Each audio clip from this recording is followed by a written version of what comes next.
오늘도 놀지 마세요. 그래서 이제 그 봄도 봄이 왔잖아요. 봄에는 공부 잘 돼요.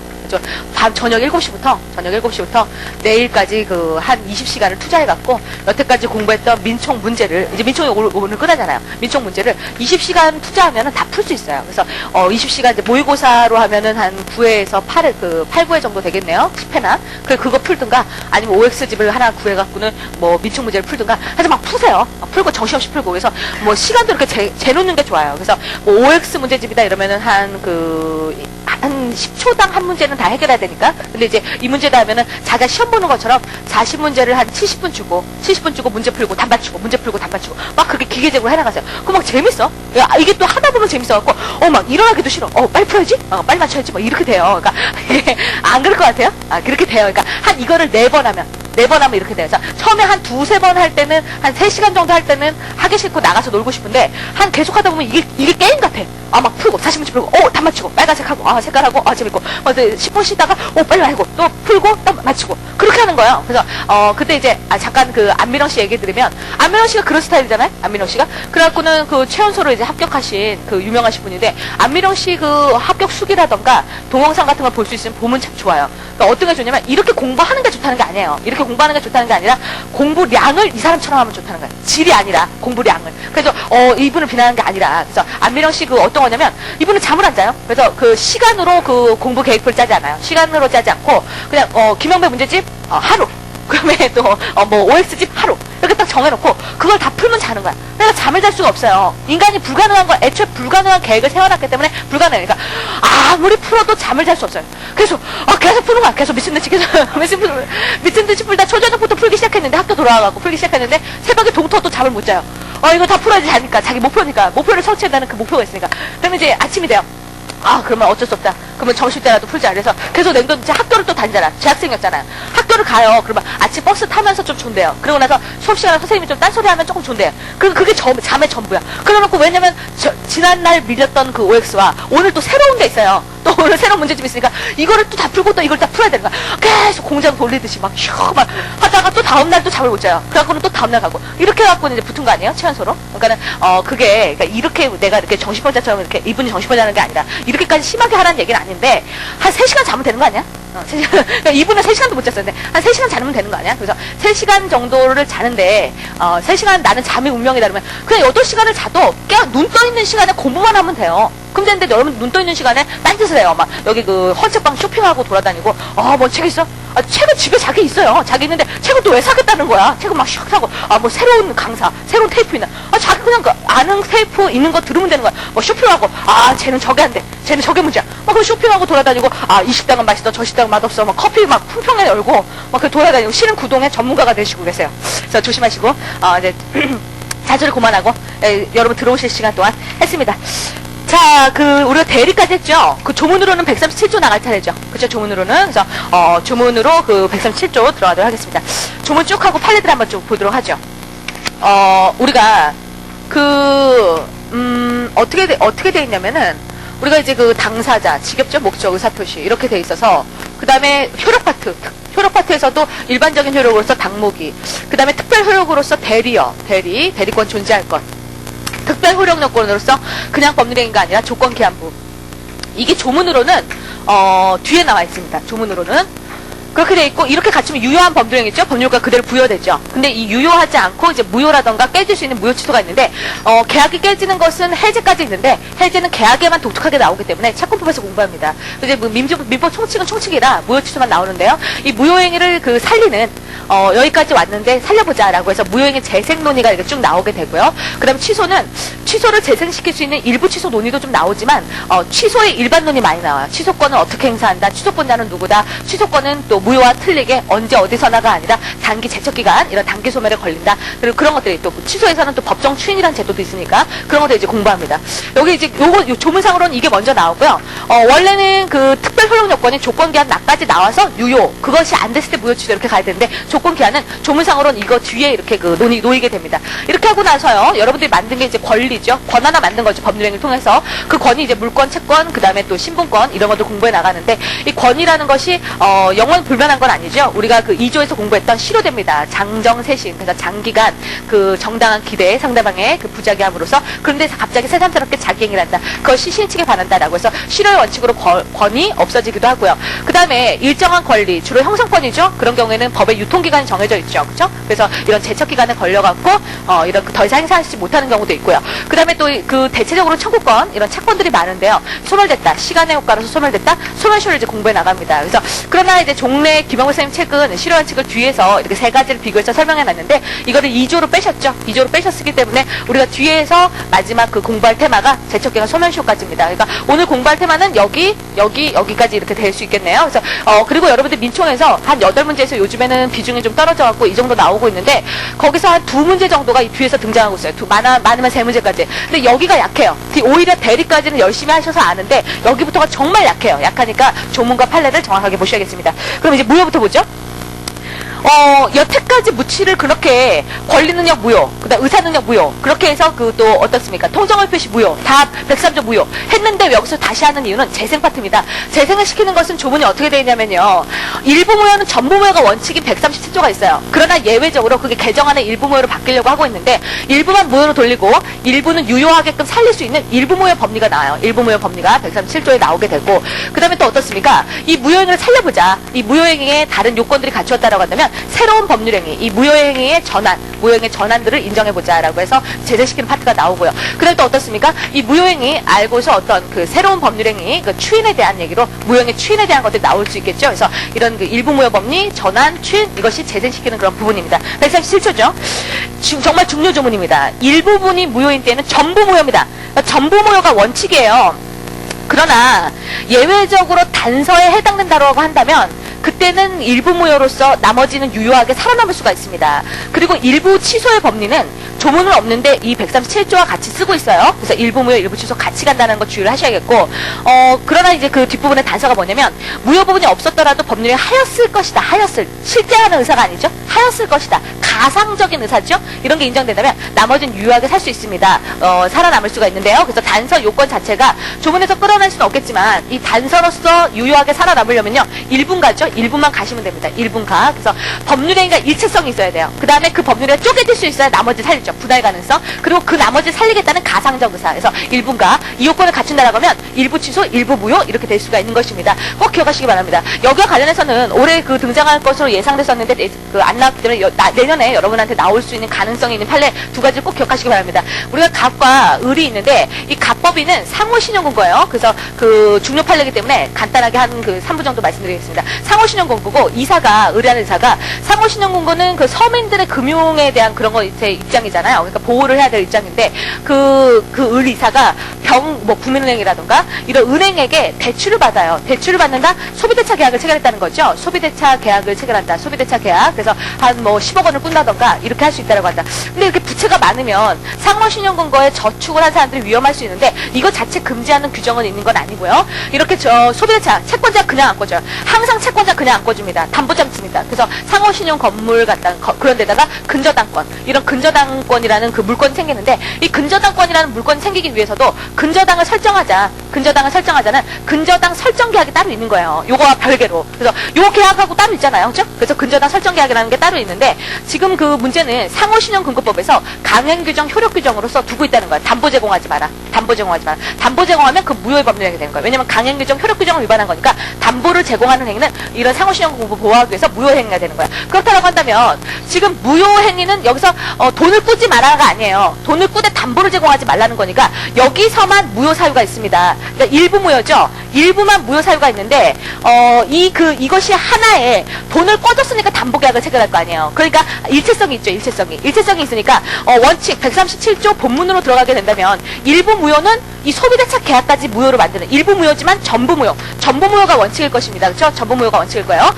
이제 조항이. 그러나 법이 뭐라 그랬죠? 판례가 137조는 꼭 지켜야 되는 강행 규정이 아니라 임의 규정이라고 했어요. 임의 규정이기 때문에 어떤 당사자의 의사라던가 다른 이런 그 보충 그 민법의 그 일반 규정이 아니라 다른 개별 규정이 있다던가 민법에도 개별 규정이 있어요. 선택채권 불능 시에 이런 개별 규정이라던가 아니면 약관규제법이요. 이런 데에는 일부 무효가 일부 무효거든요. 그런 개별 규정이라던가 그런 게 없다 하더라도 전부까지 돌린다라는 것은 국민은행도 피해자가 돼요. 그렇죠?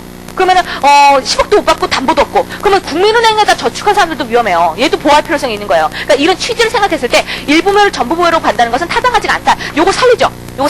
그래서 그 단서 137조 일체성, 그다음 분할 가능성, 가상적 의사라고 해서 요건 유효하고 요거는 무효가 되는 것입니다. 그러니까 국민은행으로서는 어때요? 담보가 없는 무담보의 채권만 가진 셈이 되는 거죠. 그죠? 이런 식으로 보호하고 있는 것입니다. 그러나 이제 문제가 되는 판례를 꼭 비교하셔야 됩니다. 비교하시지 않으시면 기억하실 수가 없어요. 그래서 A라는 친구가 있는데 바보의 바보. 좀 바각하고 바본데 뭐 선고를 받은 건 아닌데 이제 그 B가 이 바보를 꼬셔갖고 1억 원을 꺼줘요. 1억 원을 꺼줍니다. 그래서 소비대차 계약을 체결해요. 소비대차 계약을 체결하고 이 판례도 여러분들 잘 아세요. 소비대차 계약을 체결하고 그리고 한 좀 있다가 야 너 부동산에다 근저당 설정하자. 그래갖고 1억을 꺼줘놓고 한 뭐 5억 막 이런 식으로 아니면 거기 이제 판례는 이제 2배라 그랬으니까 2억 정도 되겠네. 2배로. 그래서 이런 근저당을 설정합니다. 그 피담보 채권액을 그 2억으로 해갖고 근저당권을 이렇게 설정하는 계약을 체결해요. 계약을 체결하는데 여기에 뭐 사기하는 게 들어가 있다는 거죠. 사기양박. 여기에 들어가 있다는 거죠. 여기가 사기양박을 이유로 110조 취소 사유가 있다는 거죠. 110조 취소 사유가. 이런 뭐 바보라 하더라도 뭐 한정치산 선고라든가 그런 거 선고를 받지 않는 한 어떤 행위 무능력으로 인한 취소라는 건 가능하지 않으니까 110조 취소 사유가 있다는 거야. 근데 일부 취소죠. 일부에 요거 일체성 인정됩니다. 일체성 인정되는데 일부만 취소 사유가 있어요. 그럼 일부 취소인 경우에는 137조요. 그래서 취소에 대한 얘기는 없지만 그래도 같이 유추종에 쓰고 있으니까 이런 취소인 경우에 137조 본문에 따라서 전부 취소로 이것까지 취소할 수 있는 걸로. 근데 이놈은 나쁜 놈이에요. 얘 바보한테 유흥비로 쓰게끔 하고 저렇게 2배가량을 그저다 잡은 거니까 얘는 국민은행하고 틀려요. 보호할 필요성이 없다는 거죠. 단서를 안 갔어요.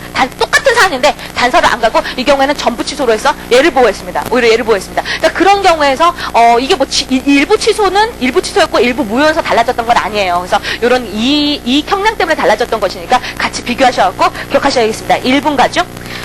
그 다음에 138조가 두 번째 재생입니다. 그죠? 살리는 거죠. 무효행위 전환이요. 무효인 법률행위가 다른 법률행위 요건을 구비하고 당사자가 그 무효를 알았다면 당연히 아니라 다른 법률행위를 의혹하였을 것이라는 가상적 의사가 필요하죠. 실제하는 의사가 아니라.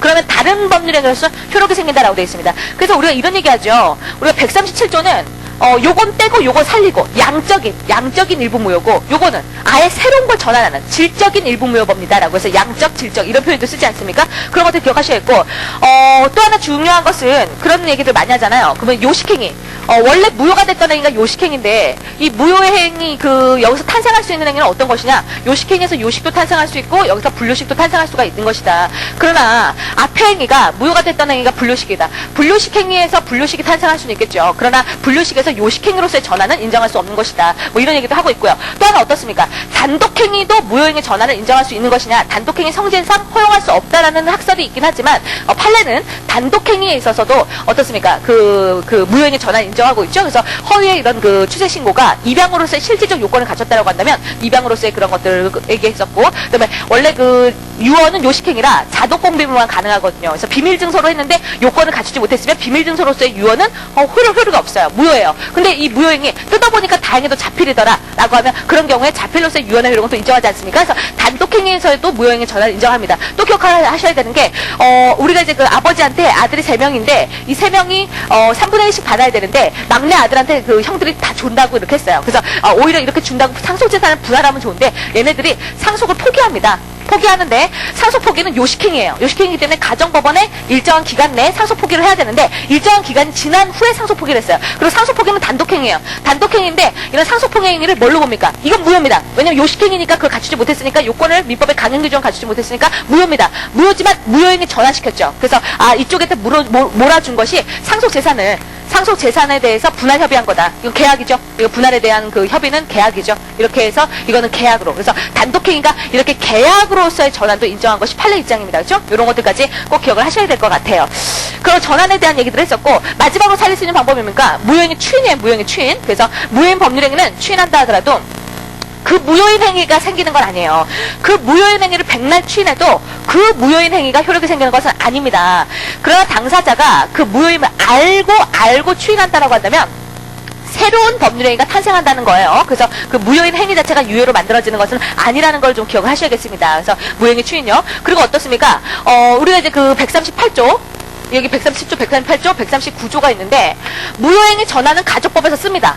무효행위 전환은. 그래서 아까 봤던 그 뭐 출생신고, 인지신고라든가 출생신고, 입양신고, 무효행위 전환은 가족법에서 그대로 적용돼요. 138조가 가족법에 적용돼요. 그러나 무효행위 추인이요. 그것이 139조 적용하지 않습니다. 139조를 가족법에 적용하지 않습니다. 그래서 왜 7세 어머니를 만났다, 그 새어머니를, 그러니까 양어머니를 만났다라고 하더라도 대락권자의 대락이 없다. 15세 미만 대락권자의 대락이 없으니까 그 입양은 무효입니다. 무효행위죠. 무효행위인데 15세 이상이 된 후에도 가만히 있었다면 무효행위 추인입니다. 무효행위 추인이라고 보고 있으면서도 처음에 7살 때부터 입양이 된 걸로 봐줘요. 그러니까 이 가족법에서는 소급표가 있어요. 처음부터 이 무효행위 추인에 대해 소급표를 부여하고 있기 때문에 소급표가 없는 민법 총칙의 규정을 쓰진 않는 거예요. 그러니까 무효행위 추인이란 말은 나온다 하더라도 소급표가 이 가족법에서는 있기 때문에 이걸 쓰진 않는다라는 얘기들을 기억하셔야겠습니다.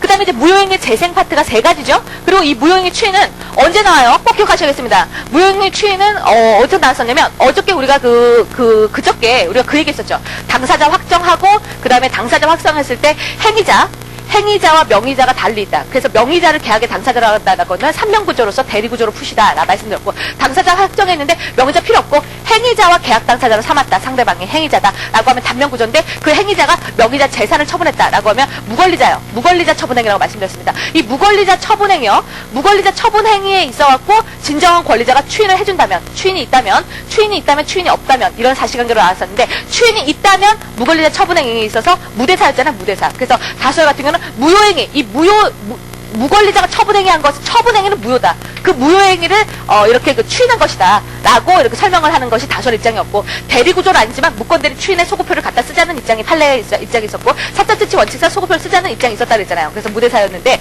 여기서 당사자 약정으로 예외적으로 소급표를 줄 수 있다는 게 다수의 논거였습니다. 원래는 소급표가 없으나 무권대리 추인하고 틀리게 당사자 약정에 의해서 새롭게 소급표를 줄 수 있다는 게 태도였다는 거 꼭 기억을 하시고요. 그 다음에 이제 140조에 여기서부터 취소 파트예요. 취소 파트인데 여기서의 취소 파트에 대해서는 뭐 재생시키는 논의보다 취소가 워낙에 좀 독특한 그런 역할들이 있기 때문에 취소의 일반론들이 좀 나오고 있어요. 그래서 무효는 누구나 언제 어디서나 다 주장할 수 있는 게 무효지만 취소는 취소할 수 있는 자가 정해져 있어요. 그래서 무하대승이죠. 무하대승, 무능력자, 하자에 있는 의사표시를 한 자, 대리인 승계, 무하대승인데요.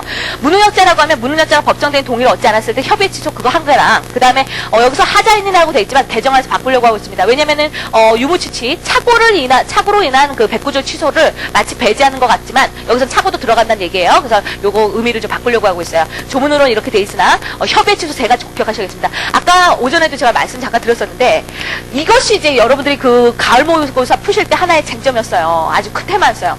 140조부터 지금 140조죠. 140조부터 146조까지 민법 총칙의 규정인데요. 이게 취소에 관련된 조문들이거든요. 취소에 관련된. 근데 이 취소에 관련된 조문은 한정치산 선고 취소, 뭐 실종 선고 취소, 그 다음에 뭐 채권자 취소, 뭐 그런 취소에 쓰는 게 아니에요. 여기서의 취소는 딱 협의상의 취소에만, 민법에서 협의상 취소에만 적용된, 취소에서만 적용되는 조문이라는 거 꼭 기억하셔야겠습니다. 협의상 취소 3가지입니다. 무능력을 이유로 취소했다. 동의받지 않았다고 해서 사고 취소, 그 다음 사형벌 취소, 딱 3가지입니다.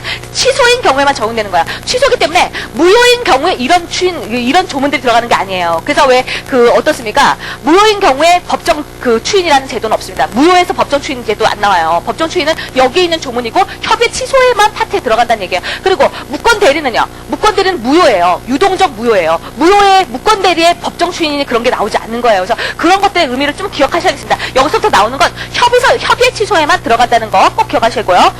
무하대승, 대리인 있죠? 대리인 법정 대리인은 취소권자가 돼요.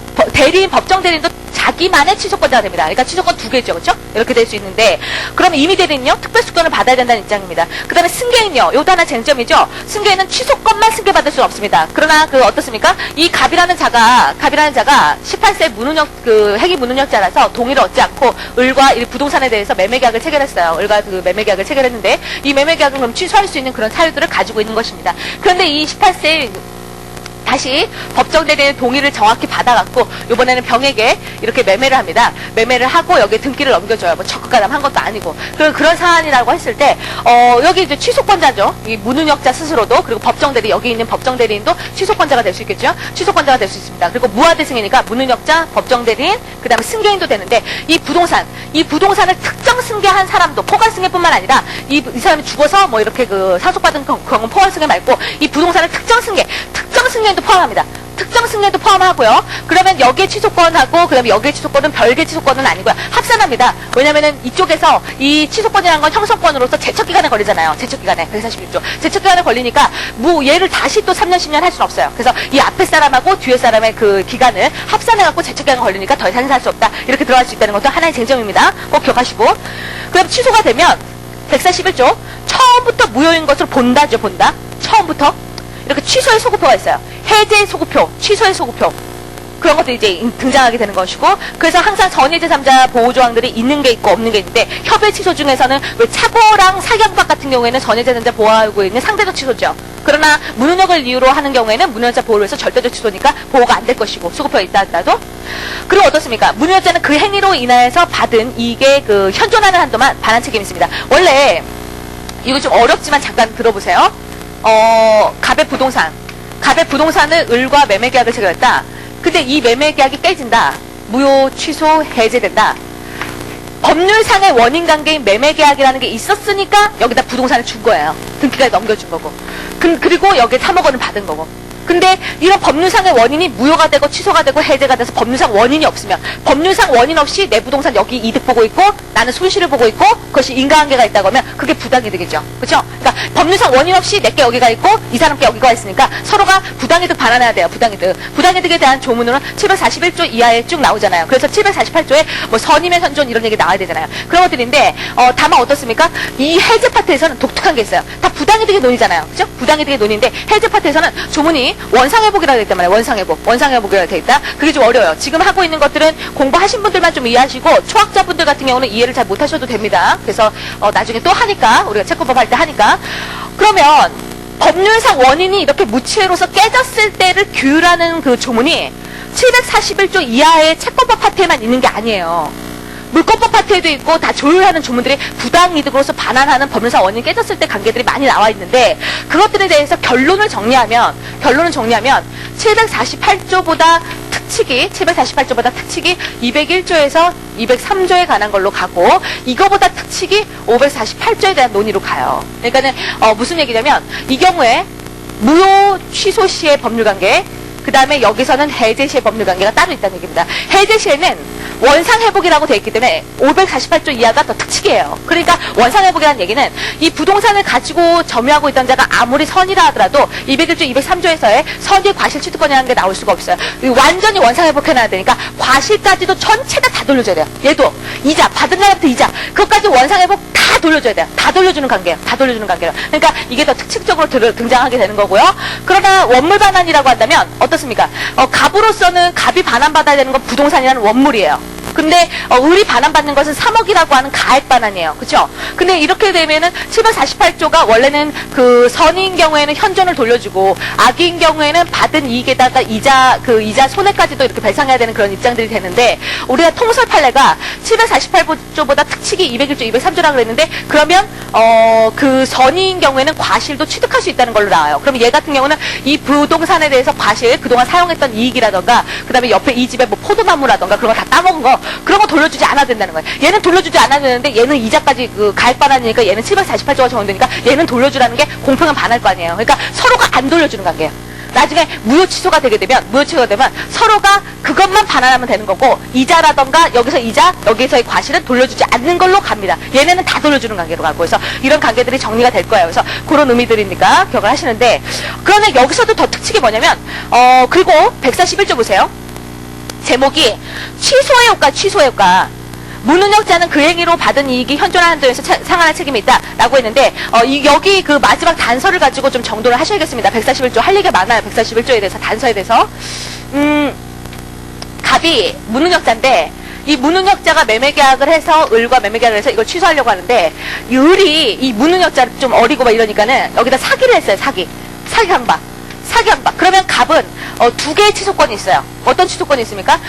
문흥역자를 이유로 한 취소권도 있고, 그 다음에 사경박을 당했기 때문에 하자 있는 의사표시 110조의 취소권도 있단 말이에요. 근데 110조의 취소를 한다던가 뭐 그런 식으로 했어요. 그리고 나서 이 매매계약이 취소됐어요. 취소는 소급표가 있죠. 처음부터 무효죠. 그렇다 하더라도 다시 이런 그 문흥역을 이유로도 취소할 수 있습니까? 예, 가능합니다. 왜냐면 141조의 단서의 실익이 있기 때문에. 왜냐면 얘가 반환해야 되는 범위는 악이라 하더라도 문흥역자는 현존만 반환하면 되니까 이런 실익이 있으니까 이것들을 인정해주고 있다는 얘기예요. 인정해주고 있다는 거예요. 그래서 그런 것도 기억을 하셔야 했고, 그 다음에 현존에 대해서 현존은 무조건 다 추정된다. 다설은 현존은 다 추정되기 때문에 그런 그 현존 추정, 그래서 문흥역자 보호보다도 현존 추정으로 가서 상대방이 반환받을 수 있도록 하고 있으나 판례는 사술 17조 사술에서도 그랬지만 문흥역자 보호를 굉장히 강조해요. 그렇기 때문에 여기서 현존도 금전은 현존으로 추정되지만 금전이 아닌 거는 현존으로 추정되지 않는다. 네가 입증을 적극적으로 해봐라 라고 해서 이런 문흥역자를 보호하고 있다는 거 기억하셔야 있고요. 그 현존의 의미 다시 한번 강조드립니다. 그리고 또 주의하셔야 되는 게 지금 현존 이익만 반환하면 된다는 141조 단서는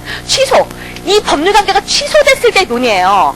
뭔가 이 계약을 무효가 됐을 때는 이걸 갖다 쓰면 안 된단 말이에요. 그러니까 사실은 지금 조문이 문흥역자는 이랬잖아요. 문흥역자는 그 행위로 인하여 받은 이익이 현존하는 한도 내에서, 그러니까 문흥역자가 문흥역을 이유로 취소했을 때는 당연히 이 조문이 들어가요. 그러면은 문흥역자인데 사기강박을 당했다. 또는 뭐 착오다. 이거 협의 취소 2개. 요걸로 취소할 때는 그럼 안 되냐? 여기까지 확대하자는 논의가 다설해요. 여기까지 확대하자는 논의가. 근데 여기까지로 끝나는 거지. 이 문흥역자가 이 계약이 무효가 됐을 때 현존이익 반환이다. 거기까지 논하지 않아요. 그것까지 논하지 않고 그냥 원래 여기까지인데 문흥역자가 문흥역을 이유로 취소할 때 적용되는 조문이다인데, 그런데 여기까지 확대하자는 논의가 있을 뿐이지 여기 무효까지 논의하는 것은 아닙니다. 그래서 협의 취소에서 적용되는 논의라는 거 기억을 좀 하셔야겠습니다. 또 하나 강조드리면요. 그래서 하나만 더 강조드리면, 원래 그러면 우리가 문흥역자가 이 부동산에 대해서 3억을 받아요. 3억을 받으면 1억은 유흥비로 쓰고, 그 다음에 1억은 뭐 도박 자금으로 쓰고, 그 다음에 1억은 생활비로 썼다라고 하면 생활비로 다 썼어요. 지금 한 푼도 없어요. 그럼 얼마 반환해야 됩니까? 얘네들은 이 돈을 안 받았으면 유흥 안 했을 거고 도박 안 했을 것이니까 이것만 생활비는 어차피 딴 돈이 들어갈 수 있는 거니까 1억이 간다라고 하잖아요. 1억만 반환하면 된다라고 하잖아요. 근데 문제가 되는 것은 이 도박이 이 매매 계약을 취소한 후에 도박 자금으로 썼어요. 그러면 이것도 반환해야 됩니다. 그렇잖아요?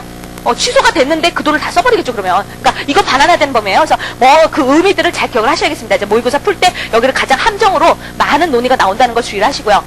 그래 142조. 취소권은 형성권이에요. 권리 행사돼야 될 것이고, 취소권, 해지권, 상대방은 상대방에 대한 의사표시를 해야 됩니다. 상대방에, 자기와 법률행위를 한 상대방이에요. 그러니까 이 취소권을 뭐 법원이라던가 수사기관이라던가 이런 것은 이 취소권 행사로 보지 않습니다. 상대방에 대한 의사표시로 간다는 걸 주의를 좀 하셔야겠어요.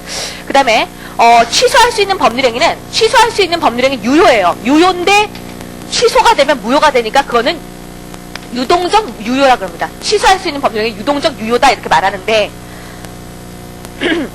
이런 취소할 수 있는 법률행위를 취소도 하지만 확정적으로 이 유동적인 유효를 확정적으로 유효로 만들 수도 있고, 그 다음에 이렇게 취소를 해갖고 확정적으로 무효로 만들 수도 있어요. 그러니까 유동적이에요. 그래서 확정적으로 유효가 되는 그런 입장들을 보면은 추인을 해버리면 되겠죠. 그래서 추인의 방법이라던가 효과가 나와 있는데, 이런 취소할 수 있는 법률행위는 그 140조의 그 규정한 자가 추인할 수 있고, 무화대승이에요, 무화대승. 그러면 이 조문으로만 보면 143조 1항으로만 보면 문흥역자도 추인할 수 있는 것처럼 보이잖아요. 그쵸? 요게 왜냐면 그 취소권자와 추인권자 같다라고 돼 있으니까. 그쵸? 그러나 144조 1항을 보면 추인이라는 것은 취소의 원인 종료한 후에 하지 않으면 효력이 없다라고 했으니까 문흥역에서 능력자가 되고 사기강박을 면하고 착오에서 벗어나고 그래야 하기 때문에 추인을 행사할 수 없는 거예요. 여기 조문으로 이걸로는 들어가지만 저걸로가 버티고 있기 때문에 한정찬자는 한정찬 선고에서 벗어나야 그 선고에서 취소가 돼야지 스스로 추인할 수가 있는 것입니다. 그 다음에 이제 144조 추인하려면, 그리고 추인은요 144조와 145조예요. 그래서 추인에서 무효행위 추인은 있어요. 무효행위에서 그 의사표시라는 추인은 있어요. 무효행위 추인. 그러나 무효행위에서 법정 추인은 나오지 않아요. 여기 조문은 다 취소에만 적용되는 조문이에요. 그래서 추인은 2가지입니다. 요거 그 작년 모의고사에서 많이 강조했어요. 의사표시라는 추인과 일정한 의사표시는 안 했지만 어떤 사유가 발생한다고 하면 법정 추인된 거나 마찬가지다라고 해서 법정 추인이 있어요. 항상 법률행위 아닌 법률의 규정이니까 이렇게 나올 수 있어요. 그럼 추인은요, 취소도 할 수 있는데 추인하자.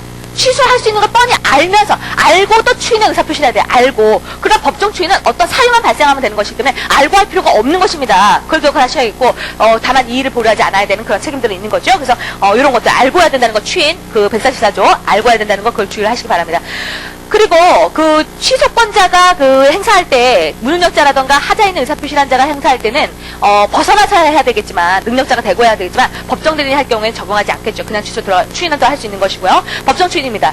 본다죠, 법정. 간주죠, 간주. 그리고 이런 행위를 하면서도 이의를 보류하면은 안 되는데, 이의를 보류하지 않고 했을 때 이런 문제가 생기는 것입니다. 이의를 보류하면 이런 행위를 해도 법정 추인이 아닙니다. 전희경 담양강이라고 우리가 외웠죠. 그런 것도 기억하셔야겠고요.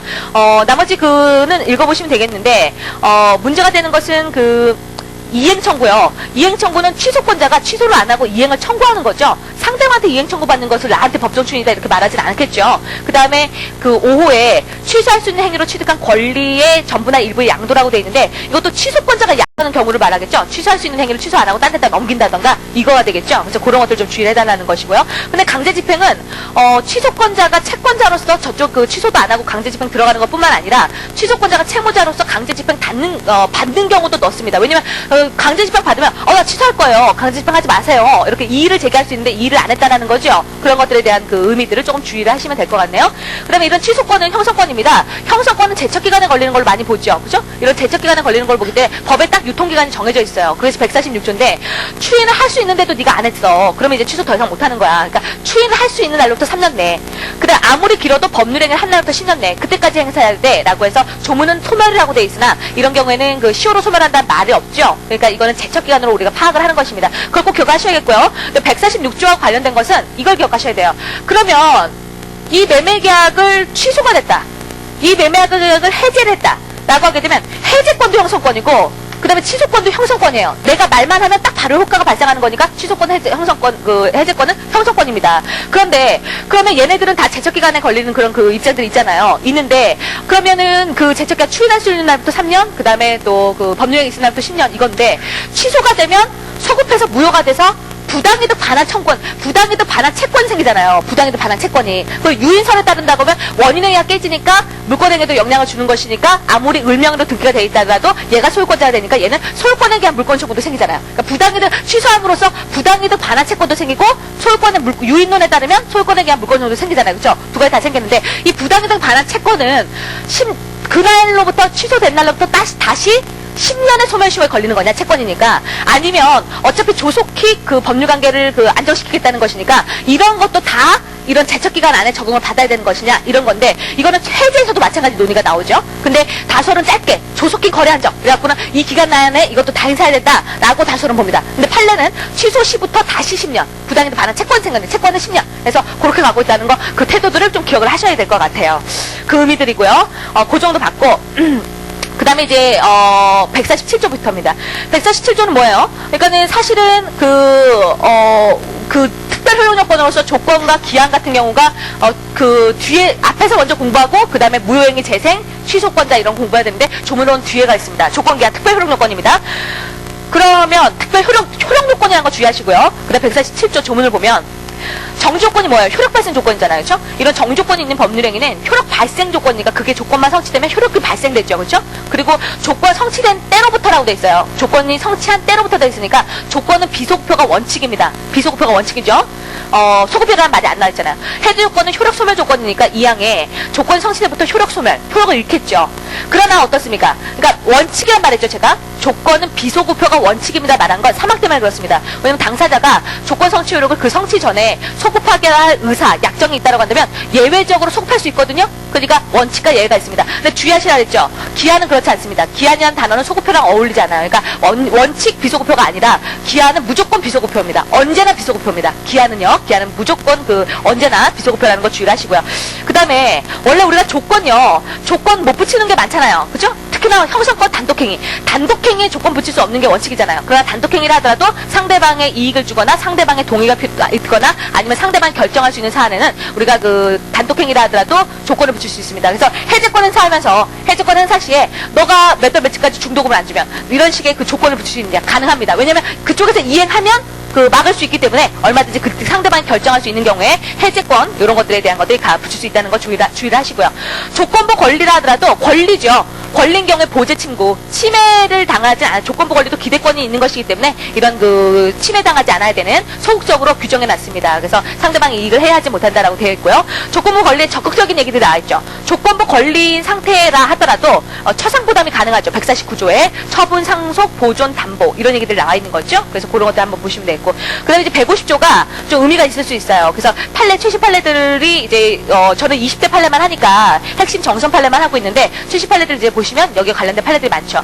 조건 성취로서 이익을 보는 자 또는 조건 성취가 되면 불이익을 보는 자가 신의 측에 반해갖고 이렇게 신의 성취를 반하여 조건 성취를 방해한다라고 하면 성취된 것으로 주장할 수가 있습니다. 주장할 수가 있습니다. 조문으로 주장할 수 있다고 돼 있고요. 신의 성취를 반하라고 되는데 여기 고의만 되는 게 아닙니다. 가실도 돼요. 과실로도 된다라는 것들 생각을 하셔야겠고요. 그런 의미들 기억하시고, 그 다음에 151조는 꼭 붙여놓으셨다가 시험 전에 읽고 들어가세요. 시험 전에 꼭 읽고 들어가시기 바랍니다. 그 다음에 이제 151조 1항이 조건이 선사에 반해요. 조건이. 그러면 조건만 무효가 아니에요. 거기 중요하죠. 거기 꼭 체크하셔갖고요. 법률행위 전체가 무효입니다. 그 법률행위는 무효다. 그 법률행위, 이것이 중요한 표현이 될 거고요. 그 다음에 이양 사망 때문에 이제 시험 전에 읽고 들어가셔야 되는데요. 한번 읽으시면 되겠죠. 조건이 법률행위 당시에 이미 성취되어 있어요. 그럼 이건 조건이 아니에요, 사실은. 조건이라는 건 장래에 불확실한 게 조건인데 이미 성취되어 있다는 건 조건이 아니에요, 사실은요. 근데 이미 성취가 되어 있으니까 그것이 효력 발생 정지 조건이라고 하면 성취된 것이니까 조건 없는 법률행위 되죠. 근데 이미 성취된 게 해지 조건이면 그 법률행위는 해지되는 거니까 이제 무효가 되는 거죠. 그 다음에 조건이 사망해. 이미 성취할 수가 없어요. 성취가 안 되는데 그게 해지 조건이면 이제 해피하죠. 조건 없는 법률행위가 되죠. 근데 성취할 수 없는 게 효력 발생 조건이면 그 법률행위는 만들어질 수가 없죠. 그러니까 무효로 될 수밖에 없겠죠. 그래서 이런 것도 한번 읽어보시면 되는데 시험 전에 읽으셔서 판단을 하셔야 여러분들이 들어갈 수 있다는 것입니다. 그럼 이제 기한이죠. 152에 그 시기, 종기 이런 것들이 나와 있다는 것이고, 기한에서 소급표가 없다는 거 주의를 좀 하시기 바랍니다. 소급표 없습니다. 기한 도래한 때부터야 그냥. 그래서 언제나 소급표가 없다는 게 조건하고 틀립니다. 그 다음에 이제 우리가 기한의 이익이라고 해서 기한의 이익은 채권자한테 있을 수도 있고 채무자한테도 있을 수 있어요. 근데 당사자 의사가 분명하면 그 의사가 분명한 대로 가면 돼요. 분명하지 않고 불분명할 때 추정 조항이나 추정 판례가 나오는 거예요. 그래서 12월 25일까지 빚을 갚는다라고 하게 되면 12월 25일까지는 안 갚아도 되기 때문에 기한의 이익을 채무자가 가진 걸로 추정을 해준다는 거죠. 추정에다 체크를 하나 하시고요. 이런 기한의 이익은 포기할 수 있습니까? 예, 미리 갚을 수 있죠. 그러나 이자부 소비대차라면 상대방 이익을 해야지 못한다고 되어 있기 때문에 손해를 좀 배상하고 미리 갚을 수 있겠죠. 기한의 이익 포기라던가 이런 것들이 가능한 것입니다. 그 다음에 우리가 이제 나중에 388조 이제 여러분들은 조문을 보세요. 나중에 이제 지금 보세요. 388조를 이제 보게 되는데 기한의 이익이 상실되는 경우가 있습니다. 기한의 이익이 상실되는 사유들이 나오는데, 기한의 이익이 상실된다 하더라도 바로 도래된 거 아니에요. 도래가 의제가 아니에요. 너 못 믿겠다. 당장 갚아라. 라고 해서 상대방이 즉시로 갚아라. 라고 해서 즉시 변제 청구권이 발생하는 것이지 바로 도래 간주라던가 그런 게 아닙니다. 파산 빼놓고는 도래로 간주되는 게 아니라는 거 주의를 좀 하셔야겠습니다. 그 다음에 이제 이건 나중에 할 텐데 그래도 이제 조금 공부하신 분들이 있으니까 기한의 이익이라는 게 여기 민총에서만 논의되는 게 아니라는 거 꼭 기억을 하셔야 되겠어요. 우리가 권리요. 이제 내일 모레부터 물권법 1회 들어갈 텐데, 월요일부터 이제 물권법 들어갈 텐데, 물권법에서는 물권법 테마에서 우리 이제 채권자 그냥 안 꿔주고 네 부동산에서 저당 잡겠다라는 저당권이 있어요. 물권의 종류 중에 저당권이라는 게 있어요. 근데 저당권이 침해돼요. 이것도 권리인데, 권리가 보제 친구. 제한 내지가 아니라 위법한 침해까지 간다라고 하면 저당권 침해 시에 이렇게 구제 방안이 나올 수밖에 없어요. 얘를 보제 친구요. 침해 시에 구제할 수밖에 없어요. 구제 방안이 나올 수밖에 없는데 이게 중요한 테마로서 1, 2차에서 중요하게 나오죠. 올해도 등장하지 않았습니까? 저당권 침해 시에 구제 방안으로서 뭐가 있어요? 물에 손 담기라고 했어요. 물에 손 담기. 그래서 공부하신 분들만 그래서 물에 손을 담는 게 구제 방안이에요. 저당권도 물권이거든요. 이제 다음 주에 공부할 텐데 저당권도 물권이니까 물권으로부터 쭉 나가는 물권을 강화시키기 위해서 물권적 청권이라는 게 있습니다. 물권적 청권이라는 게 있어요. 나중에 공부할 것이고, 그 다음에 저당권도 권리인데 권리가 침해됐을 때 당연히 손해배상 들어가야겠죠. 손해배상이라는 게 나올 수 있고요. 그 다음에 만약에 채무자가 내 저당권을 침해했다면 야 다른 담보물 내놔라. 너 1억 꺼줬는데 다른 담보물 내놔라. 그래서 채무자에게 담보물 보충을 요구할 수 있습니다. 보충 요구할 수 있어요. 그 다음에 또 하나 뭡니까? 저당권만 있는 게 아니에요. 왜 저당권이 있겠어요? 채권이 있겠죠. 돈을 꿔줬으니까 저당권 잡았을 거 아니에요. 그러니까 그 위에 채권자의 채권 채권이 있을 거 아니야. 그게 뭐예요? 담보되고 있는 채권, 피담보 채권이잖아요. 그럼 채권, 너 못 믿겠다 이딴 짓 했으니까 당장 갚아라 못 믿겠다라고 해서 기한의 이익. 기한의 이익을 상실시키는 거죠. 기한의 이익을 상실시킬 수 있겠죠. 기한의 이익 상실. 그래서 여기서 나오는 거예요. 그죠? 그죠? 그래서 기한의 이익 상실. 그래서 그런 의미들을 좀 기억하시기 바랍니다. 그 정도죠? 그 다음에 이제 그 154페이지, 준용되고 있는 규정들이니까 그렇게 보시면 되겠고요. 그 다음에 뭐, 155조부터 161조까지는 기간에 대한 것인데요. 뭐, 여기는 그렇게 큰 중요한 건 아니에요. 다만 156조에 기간의 기산점, 그 기간을 시, 분, 초, 요런 걸로 정했어요. 그러면 야 지금부터 10초 그러면 즉시로부터 기산을 해야겠죠. 기산점을. 그렇죠? 근데 157조에 기간을 일주 월년으로 정했어요. 그러면은 지금부터 한 7일 있다가 라고 하면 지금은 오늘은 넣지 말아야겠죠. 초일 불산입이죠. 초일은 넣지 말아야겠죠. 그 기간의 일반적인 원칙은 초일은 넣지 않습니다. 그러니까 오늘부터 일주일 이렇게 해서 그럼 마이너스 8 이렇게 들어가는 거죠. 그러나 그 기간이 오늘 그 0시부터 시작한다면 오늘 넣어도 되겠죠. 그죠? 그러니까 이런 예외적으로 초일을 넣겠죠. 0시부터 시작한다던가 이런 경우에는. 그리고 연령을 계산할 때는 158 초일 불산입이 아니라 생일 계산할 때는요. 출생일을 넣어서 넣죠. 넣어서 하죠. 기간을 계산할 때 이런 것들이고 그 다음에 이제 161조요. 161조 보시면 이런 기간의 말일이 공휴일에 해당된다면 그 기간은 그 다음 날로 한다. 그러니까 예를 들어서 그 4월 말일까지 내가 4월 말일까지 돈을 갚겠다라고 했는데 딱 4월 말일이 일요일이었어요. 일요일 은행 놀잖아요. 그러니까 그 다음 날로 잡아준다는 얘기야. 말일요. 말일. 초일이 그런 게 아니다. 말일을 이런 얘기들이 나올 수 있는 것이고요. 그 다음에 이제 여러분들 어려운 것이 이제 권 하나 만들었어요. 지금 우리가 그렇게 오랫동안 만든 게 권이에요. 권 하나 만들었고 그 권에 대해서 제척기간, 소멸시효, 그 다음에 실효의 원칙 이런 것들로서 없어질 수가 있습니다. 권리라는 게 없어질 수가 있다는 거죠. 그러면 권리 중에는 대체적으로는 꼭 그런 건 아니지만 형성권 같은 경우는 보통은 유통기간을 정해놓으니까 이건 제척기간에 걸린다 이렇게 얘기를 해요. 제척기간에 걸린다. 그 다음에 보통 청권이라던가 채권이라던가 이런 경우에 같은 건 아니지만 이런 경우에는 보통 이제 소멸시효 걸린다라고 해서 이렇게 쭉 나오게 되는데 그럼 이제 소멸시효하고 제척기간을 비교를 하셔야 돼요. 그래서 비교했던 것들 공부하는 겸해서 그 반복을 좀 하시죠. 그래서 같이 공부하셨던 분들도 많기 때문에 우리가 소멸시효하고 제척기간을 비교하라라는 것이 객관식이든 아니면 그 주관식이든 나올 수 있습니다. 그럼 여러분들 이렇게 하시면 돼요. 그냥 입소 중이다. 두 문자로. 군대 입소 중이다. 어디 군대냐면 정이단이라는데. 정이단이라는 군대에 입소 중이다. 그리고 여기는요. 여기는 다 동그라미예요. 여기는 다 동그라미고 제척기간에서 다 X예요. 다 X지만 다만 정지하시면 돼요. 정지. 그래서 X긴 X인데 여기 X는 다수월이에요. 즉 여기서의 X는 견해드립이 있어요. 정지 파트만. 그렇게만 기억하시면 돼요. 그럼 뭡니까? 입증곤란요. 입증곤란을 구제하기 위한 거냐? 그러니까 제도의 취지가 진정한 권리자인데 서류 등을 안 갖고 있어갖고 입증이 곤란할까봐 입증곤란을 구제하기 위한 제도냐? 그건 소멸시효예요. 제척기간 그런 게 아니에요. 조속한 그냥 법률관계 안정이기 때문에 그런 제도의 취지가 아니에요. 그런 것들이고 그 다음에 소급표. 소멸시효에 걸리면 처음부터 채권자가 아니게 되고 그렇게 그 채권은 없던 걸로 이렇게 소급표가 있는 거냐? 예, 취득시효도 소급표가 있고 시간의 효과, 소멸시효도 소급표가 있습니다. 어차피 건드리지 않겠다는 거니까 소급해서 다 유효하게 만들어줘요. 그래서 소급표가 있습니다. 그러나 제척기간 그 소급표가 뭐가 없어요. 그냥 그 기간이 끝나면 조속히 거래가 안정된 것이기 때문에 그냥 뭐 행사하지 못하는 거지 뭐 소급표서 있는 건 아니에요. 그 다음에 중단요. 왜 소멸시효 같은 경우에는 10년의 채권이라 하더라도 그 중간에 재판상 청구라던가 하게 되면은 재판 확정일로부터 다시 10년 이렇게 중단시킬 수가 있잖아요. 다시 10년 이렇게 할 수 있는 중단이라는 제도가 나오는데 이건 조속한 그 법률관계 안정을 가져오는 거니까 중간에 중단하는 게 없어요. 그냥 3년 10년 끝나면 끝난 겁니다. 그래서 중단이라는 게 안 나와요. 정지요. 정지라는 것은 이제 거기 해일 지진이 일어나고 거기 잘 못 간다던가 이러면 잠깐 8년 정도 소멸되는 시효가 진행되고 있는데 잠깐 정지 1개월 정도 정지를 시켜놨다가 이렇게 2년을 진행한다던가 이런 거죠. 그러니까 중단하고 틀려요. 중단은 아예 다 없던 걸로 하고 다시 10년이지만 이 정지는 잠깐 정지시키고 남은 2년 이렇게 채우는 것인데 이런 제도가 여기서 나오지 않아요. 나오지 않는데 긍정을 하자라는 소수견에 있을 뿐입니다. 견해드립 정지. 그 다음에 이익이요. 소멸시효 이익이라는 것은 뭐죠? 안 갚아도 된다는 얘기예요. 채권 10년을 걸으니까 난 안 갚아도 되는 거야. 그 이익을 포기한다. 그 이익 포기라는 게 가능합니까? 예, 가능합니다. 그런 게 나와요. 여기는요. 내가 이익을 포기하는 거 아니에요. 법률이 규정해서 끝나면 끝난 거예요. 그런 것이고 그다음 단축이요. 단축이라는 것도 여기서 나오지만 여기서 나오지 않는 것들입니다. 그래서 여기까지 공부하시고 이것까지만 공부하시면 객관식이 해결되는 게 아니에요. 한 가지 더 하셔야 돼요. 왜 소멸시효하고 취득시효를 우리가 다른 별개의 제도로 보잖아요. 그죠? 별개의 제도로 보니까 취득시효하고도 비교하셔야 돼요. 취득시효하고 소멸시효를요. 근데 요거 두 가지가 있어요. 두 가지. 그래서 두 가지를 취득시효에서도 준용해서 쓰자는 건데 준용해서 쓰자는 거예요. 쓰자는 거지만 이거는 규정이 있고요. 이거는 규정이 있고 이건 규정이 없다는 차이점이에요. 규정만 없다는 차이점이지 준용해서 쓰자는 거예요. 중정만.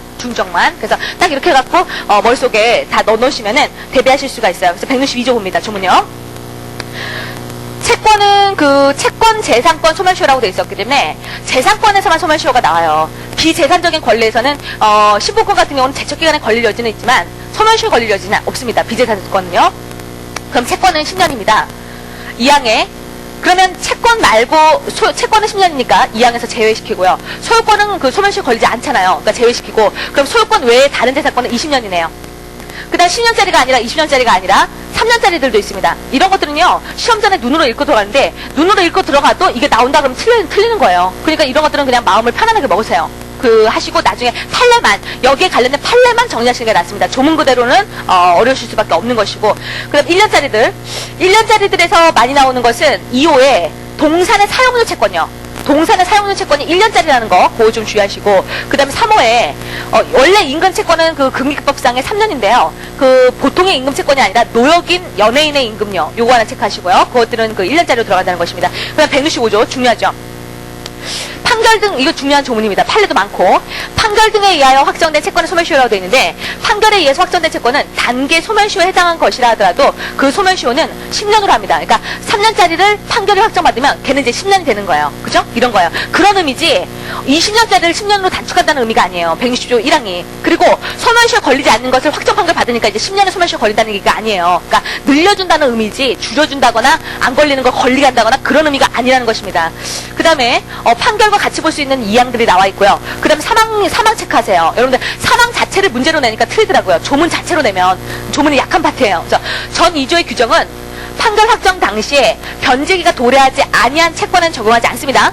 변제가 도래했을 때 얘기해요. 변제가 도래하지 아니한 채권에는 10년으로 연장한다거나 이런 것들이 나오지 않아요. 그런 것들 주의하시면 되겠습니다. 그 다음에 소멸시효 언제부터 10년이요? 기산점이 필요하잖아요. 그렇죠? 161조 기산점요. 그러니까 소멸시효라는 것은 소멸시효 대상. 근데 왜 권리를 불행사했느냐라는 거잖아요. 그러니까 권리를 행사할 수 있었는데 왜 불행사했느냐라는 거니까 언제부터 기산점 잡아줍니까? 네가 권리를 행사할 수 있었을 때 그때부터 10년. 왜 행사하지 않았느냐? 권리 행사할 수 있었을 때부터.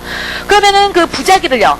부작위를 목적으로 하는 채권의 소멸시효는 뭡니까? 위반행위죠. 위반행위 한때부터 진행한다는 것입니다. 이런 것들 하나 체크를 꼭 해놓으시고요. 그 다음에 우리가 이제 167조 보세요. 소급표가 있잖아요. 소급표가 있잖아요. 그것들 좀 주의하시고 소급표 한번 다시 보시고요. 그 다음에 소멸시효에서는 제척기간하고 틀리게 168조에 중단이라는 게 나오잖아요. 그러면 여기서의 중단 168조는 포괄적으로 대략적인 중단 사유를 나열한 거예요. 그럼 뒤에는 아주 세부적인 내용들이 나오는데 대략적인 걸 암기하고 들어가셔야겠습니다. 168조에 1호, 2호, 3호 각각의 독립적으로 청합승이죠. 청구, 압류, 승인, 청합승이죠. 청합승 이렇게 나와 있다는 거 기억하시고 여기에 우리는 독일민법하고 틀리게 청구라고만 돼 있어갖고 여기에 응소를 넣을 거냐 말 거냐 중요 판례로 등장합니다. 좀 이따 이제 판례 보도록 할 것이고 예, 그 정도. 그 다음에 이제 169조요. 169조 보면 시효 중단의 효력이라고 돼 있어갖고 시효 중단은 당사자 및 그 승계인 간에만 효력이 있습니다. 다른 사람은 아니고요. 그거 체크하셔야 됩니다. 당사자하고 승계인 간에만 효력이 있습니다. 물론 예외는 있습니다. 그러니까 소멸시효가 누구나에게만 다 소멸시효 중단의 효력이 있는 게 아니라 상대적 효력이 있다는 것인데 예외적으로 다른 사람한테도 영향 주는 예외적인 것은 채권법하고 물권법 할 때 배웁니다. 그래서 여기 원칙적으로는 이렇게 돼 있다는 것이죠. 그 다음에 170조에 재판상 청구요. 청합승할 때 재판상 청구가 시효 중단 사유가 될 수 있죠. 근데 문제는 재판상 청구는 소송이 각하 문 밖에서 내쫓았어요. 법원 잘못 알고 들어왔다. 당사자 잘못 정했다 해서 문 밖에서 내쫓았어요. 그 다음에 기각됐다. 받아들여지지 않았어요. 치하됐어요. 그러면 중단 효력이 없습니다. 받아들여져야 됩니다. 그죠? 기각까지도 되지 않는다는 거 주의하시고요. 그럼 전항의 경우에 그러면 6개월 내에 다시 재판상 청구를 한다거나 파산 절차에 참가한다거나 압류, 청합승이니까 압류가 가처분 이런 걸 한다라고 하면 기각됐다 하더라도 또 각하 이런 치하됐다 하더라도 다시 최초의 재판상 청구에 중단한 걸로 본다 해서 최초 걸로 잡아줍니다. 171, 172, 173 필요 없고요. 174조 보면 최고도 시효 중단 사유이긴 해요. 시효 중단 사유이긴 하지만 굉장히 약한 정도밖에 되지 않습니다. 왜냐면요. 최고를 돈 갚아라 라는 최고는 중단 사유이긴 하지만 돈 갚아라 말하고 6개월 내에 더 적극적인 행동을 해야 됩니다. 더 적극적인 행동을 하지 않으면 시효 중단의 효력이 없습니다. 그쵸? 요 약한 정도밖에 없다는 걸 기억을 좀 하셔야겠고요. 그 다음에 이제 176조 조문으로는 중요합니다. 176조 조문 자체로 내면 틀려요. 그래서 우리가 청합승 중에서 압류, 가압류, 가처분 시에 이런 시효 중단은 그 시효의 이익을 받을 자에 대해서 하지 않으면 아니한 때에는 그한테 통지를 해줘야 돼요. 통지를 해줘야 시효 중단이 흐르고 있습니다. 이 얘기 뭐냐면 나중에 이제 오늘 이제 수업 시간에 다룰 파트인데요. 왜 이런 게 있죠?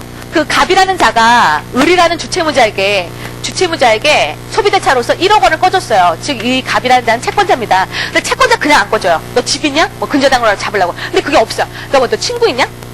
아, 친구가 있다. 근데, 그러면 친구는 집 있어? 그랬더니, 친구는 집 있다. 그러는 거야. 그러면 친구가 이렇게 그 집을 갖다가 대신 여기다 담보 잡혀줘요. 친구는 채무자가 아닌데 대신 잡아줘요. 그러면 얘는 갖다 그냥 보증인이 아니죠. 물적으로 보증 섰다라고 해서 얘를 갖다가 채무 없이 책임만 지는 얘를 갖다 물상보증이라고 그래요. 물상보증이라고. 이렇게 해요. 그러면 채권자가 이쪽에다가 그 1억 원에 대한 채권 행사를 하지 않고 그냥 여기다가 막 이렇게 그 집행을 막 들어가요.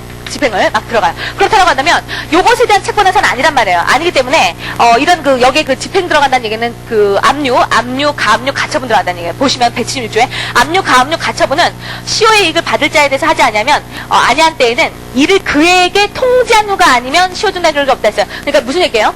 여기에 이렇게 압류라던가 가압류 이 부동산에 대해서 했다 하더라도 주체무자는 을입니다. 을이기 때문에 여기 이런 사실들에 대해서 통지가 돼야 돼요. 통지가 돼야 이 1억 원의 채권에 대해서 시효 중단시킨 겁니다. 시효 중단시킨 거니까 다시 10년 이렇게 될 수 있다는 얘기예요. 여기 통지가 돼야 돼요. 통지가. 그래서 그런 얘기들 한번 기억을 꼭 하시고요. 그 다음에 177조도 중요합니다. 승인과 그 시효 중단이라는 게 그 나올 수가 있는 건데 요 도표는 꼭 기억하셔야겠어요. 도표가 아니라 이 그림요.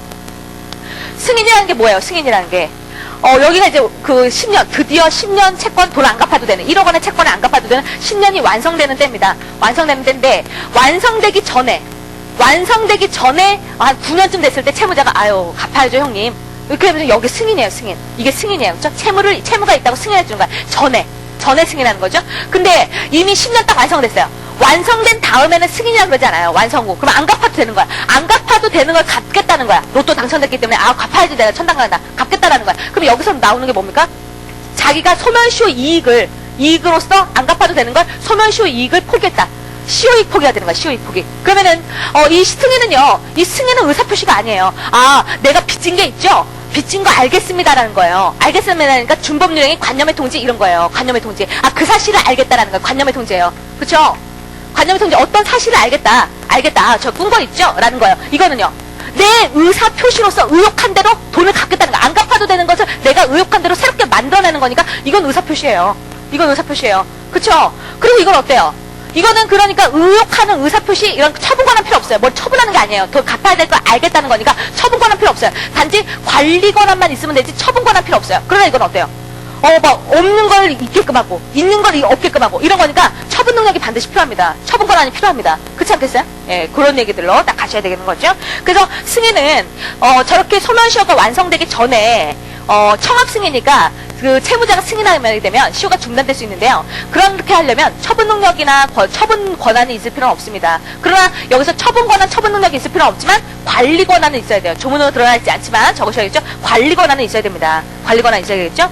그 다음에 178 중단되면요 1항에 새롭게 진행합니다. 이게 정지와 틀려요. 새롭게 다시 10년. 그래서 새롭게 진행한다는 것입니다. 그러면 중단시키는 사유가 168조 청합승이었잖아요. 그러면 2항에 재판상 청구로 중단시키면 언제부터 새롭게 해요? 판결 확정된 때부터 왜 집행할 수 있는데 안 했느냐라고 해서 판결 확정 시부터 10년 이렇게 되는 거죠. 그래서 재판이 확정된 때로부터입니다. 재판이 확정된 때로부터라는 거 기억하시고요.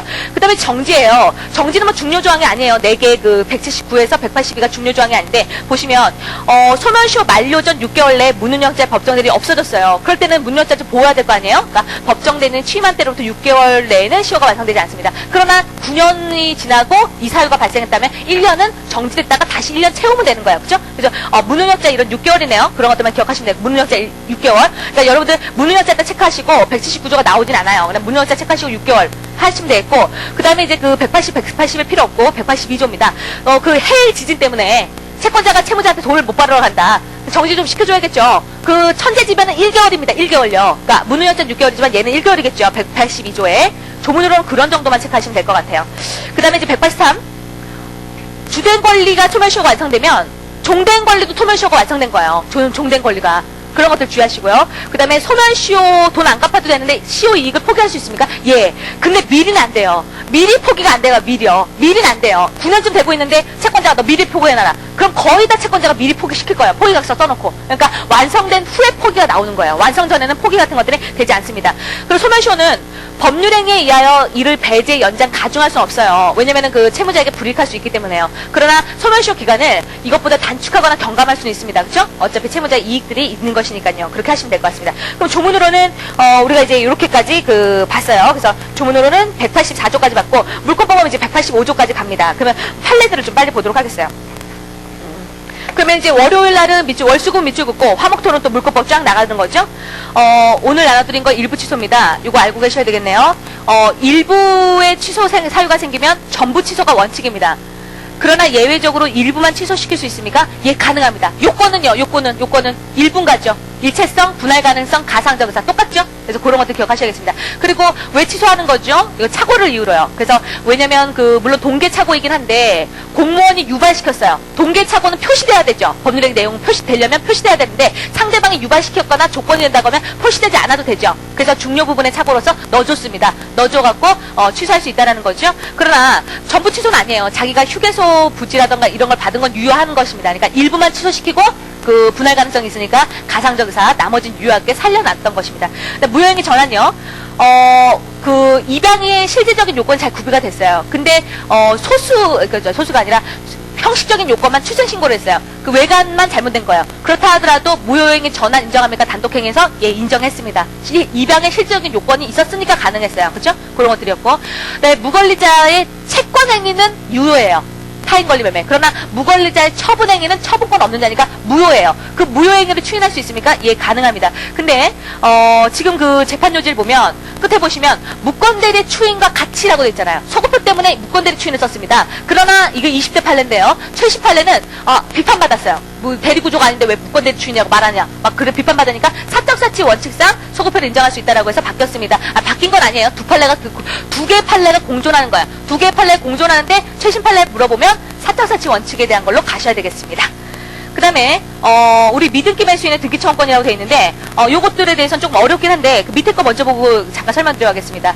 그 응소행위와 시효중단. 그러니까는 우리 168조 아까 시효를 중단시킬 수 있는 사유가 168조에 1호, 2호 청합승이었어요. 청합승. 근데 독일은 진정한 권리자가 원고로서 소재기했을 때 한정하고 있지만 우리는 그냥 청구라고 되어 있으니까 상대방이 소송에 응하는 응소행위도 넣을 수 있는 거 아니냐라고 해서 조문 자체가 응소를 넣을 수 있는 그 개방적이라는 거죠. 넣을 수 있는 그 구조를 가지고 있다는 거죠. 응소를 넣긴 넣지만 응소가 수요 중단 사유가 되려면 즉 다시 채무자가 채권자에게 채무자가 원고가 돼서 채권자 피고에게 야, 나 1억을 갚지 않아도 된다. 채무 없다.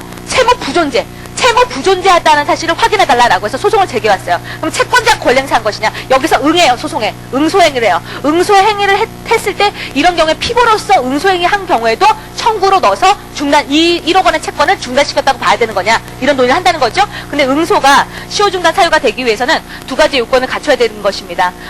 세 번째 줄에 적극적으로 저렇게 피고가 권리를 주장했어요. 적입니다. 적극적으로 자신의 권리를 주장하고 그리고 결국 피고 승소로 해야 돼요. 피고 승소요. 받아들여져야 돼요. 그러니까 피고가 패소가 되면 그건 안 됩니다. 그래서 적밭이죠. 적극적으로 주장하고 그것이 응소 행위가 받아들여져야 돼요. 승소를 해야 돼요. 그럴 때 응소가 시효중단 사유가 될 수 있는 것입니다. 예, 이런 것이고요. 예, 오늘 여기까지 하고 그 위에 판례는 물권법 할 때 다시 말씀드리도록 하겠습니다. 수고하셨고 오늘 토요일인데 3주가 지났어요. 저를 본 지 3주가 지났는데 우리 4주째부터는 더욱더 열심히 하도록 하죠. 그래서 그럼 다음 주 월요일날 그 밑줄 그 민총 뒷부분 밑줄 안 친 데부터 긋도록 하겠습니다. 그럼 수고하십시오. 예.